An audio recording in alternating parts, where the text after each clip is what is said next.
ल गाइज हामी अब गइरहेछौँ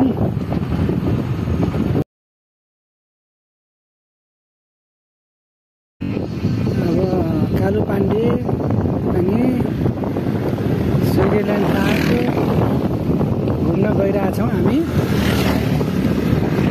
कस्तो लाग्छ हैन, अब सबै त्यहाँको दृश्यहरू हामीहरू भिडियोमा कैद गर्नेछौँ।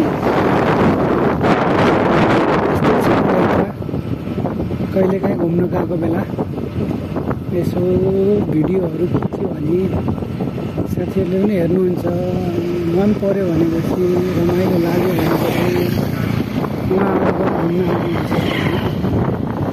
त्यही भएर धेरै साथीहरू भिडियो बनाउँदै बाइकमा होइन मजाले घुम्न जानु भएको छ। ठिक छ, घुम्ने ठाउँ राम्रो छ, तपाईँहरू पनि आउनु होला। माथि मकालु पेट्रोल पम्पदेखि सिधै आउनु हो कालुपाण्डे घुम्नलाई।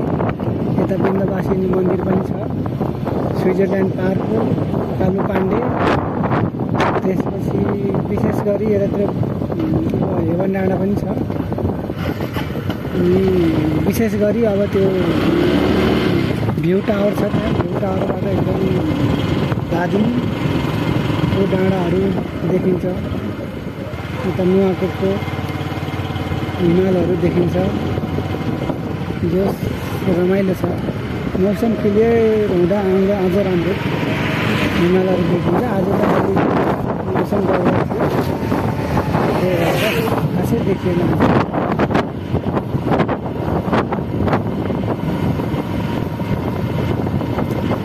कलम्की 6 किलोमिटर, कलम्की 6 किलोमिटर। अब यो गेटदेखि